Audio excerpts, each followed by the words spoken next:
Got one. Good trout, good trout. Look at this one. Wow.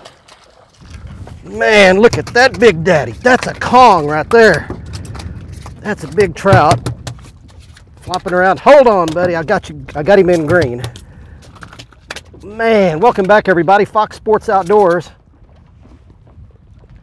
Speckled trout fishing on my own today, really for the very first time. Never done this before by myself. Got a little help from my friend, Tim Young. We're out here on Trinity Bay. And that is a swim bait, and that's a really nice speck right there.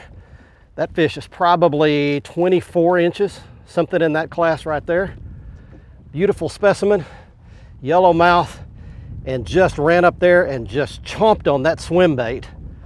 What a great fish. Glad to have you along today.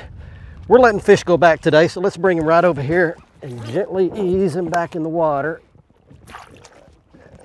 Let me grab him and let him. Oh man, gone, just like that, made him mad. All right, well, got a little something working. We are fishing shell reef, shell pads around these wells out here in Trinity Bay. There's a bunch of them. We're talking about some of the keys, some of the things I'm learning. And we talked about the reefs, we talked about the oyster shells that are making the pads. You want to stay in those areas, but secondly, you want to find areas with actively feeding fish.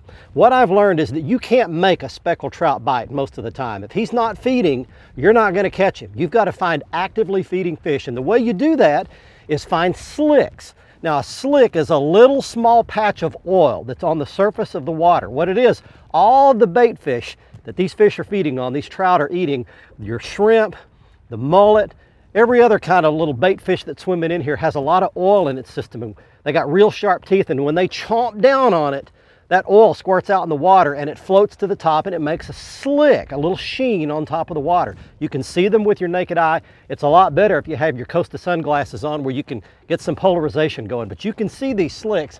And I found one about 40, 50 yards off one of these well pads, made a good cast in it, worked it to the edge, and that fish slammed it. Really nice one, best one of the day so far.